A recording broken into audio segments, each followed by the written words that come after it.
Hey everybody, how's it going? Well, here's the new shop. I just finished unloading the pod today. Got all the heavy equipment out and under roof.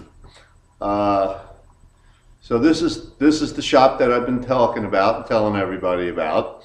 It's 24 by 27, which is about what 630 square feet thereabouts. I've got a door coming in to the right and about a 16-foot garage door there. I guess it's basically a good sized two-car garage. And it's about 2.5 times the space I had before. So I'm real excited about that. That's really great. You know, I couldn't ask for anything better. I'm 15 feet from the back door to the house. I've got a little office in there that I can set up, drawing table, doing any kind of plans or anything like that if I want to, design, and my little think tank.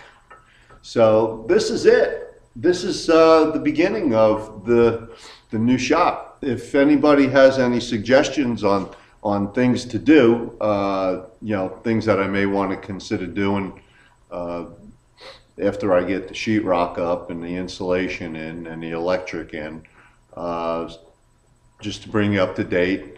It looks like I'm going to have 5 or 6 dedicated circuits for 240 volts for each piece of equipment. Not that they'll be running at the same time. I'm only going to probably use one at a time along with the dust collector. And maybe once in a while, I have the option to leave the joiner running or leave the planer running and go back and forth between them, so with the dust collector on and everything, separate circuits. So that's really cool. I don't have to be, what I was doing in the past was I had to go shut everything off, unplug it, and plug the new stuff in, because I only had one 30 amp 220, 240 outlet that was hanging from the ceiling, and that kind of serviced everything. I didn't have a 240 or a 208 dust collector before. Now I do. I've got a double bag jet and 1900 CMF, so that should be more than adequate. I don't know what I'm going to do with that. I guess it's going to have to stay in here. I don't want to put it outside and get it all rained on. I'll probably put a couple of new filter canisters on it for down, so I can filter the air coming back out of it down to about 1 micron, and because I want to keep this shop as dust free as possible. The other one, it wasn't so great. There was dust everywhere, but I'm pretty excited about it. We're going to go get some insulation. I'll start working on the ceiling. You've all seen ceilings before, but I'm going to show you this one. There's only 2 4-foot fluorescent lights up there now, so I'm probably going to go with at least 4. I don't know if you think I need more. Be glad to hear from you. And I got a 16-foot garage door here. I thought about putting a wall up in front of it, but that's kind of silly. We get some really nice weather here in the fall and in the spring, and got the woods out there and the wildlife, and there's a battlefield in the back there. So I'd like to be able to see all that. So I'd like to be able to have that garage door open. I think that would be really cool. But again, we got to insulate the ceiling and the walls, and I'm putting 5/8 fire code sheetrock up. This is a very wooded area, and the homes are relatively close. I guess there's probably 40 feet between houses on each side. The fella on the one side, he's a woodworker. He's got his tools out there, and the people on the other side, they're never here. They live down in Florida most of the time.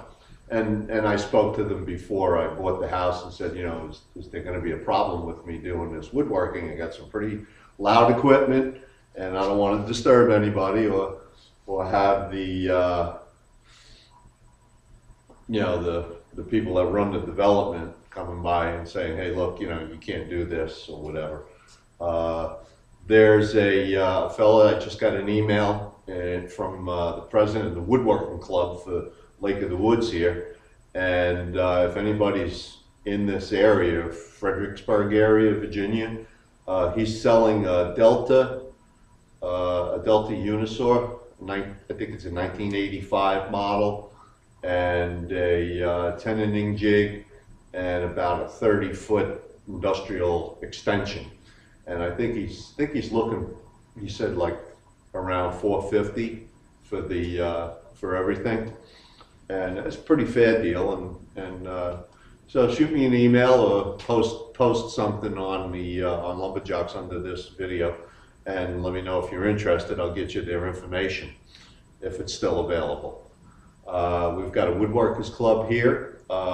Meets the second Thursday, whatever February 9th is, of every month.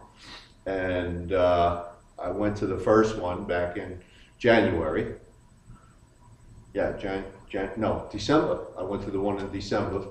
And there's a couple of guys do some turning and other guys that do, you know, various types of woodworking like we all do.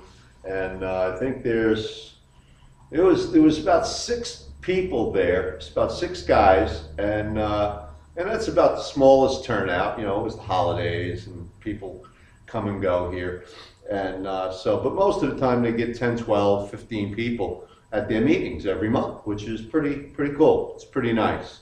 I'm looking forward to meeting all those guys too, and you know, share skills with them.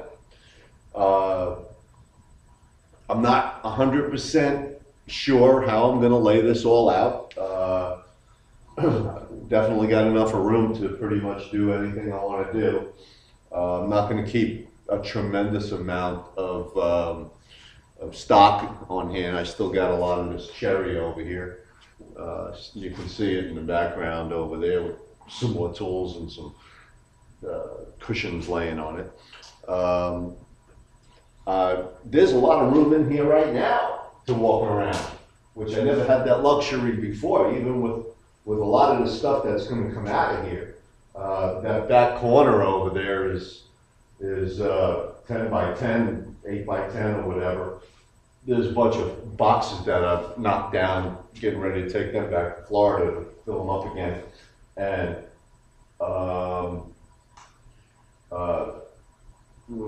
I got the appliances here. As soon as they take the pot away tomorrow, I'll bring the appliances into the house and swap them out with the ones that are going back down to Florida.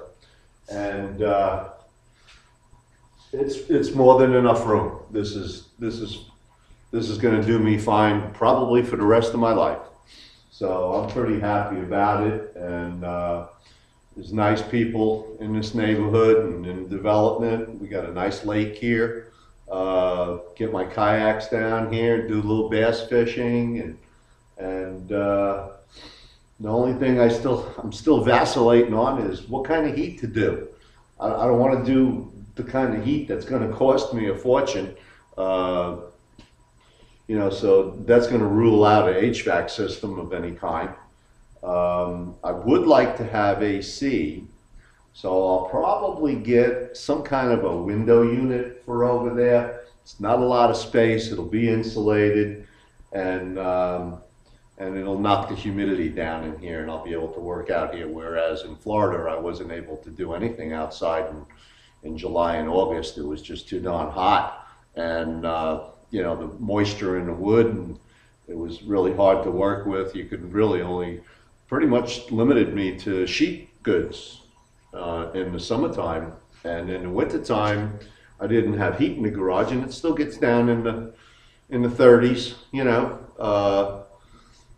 down there. So anyway, if you got any suggestions on placement of the tools, layout, lighting, how many outlets to have, things that I might not have thought about in this little video that I've been talking about. Just write it down in the box.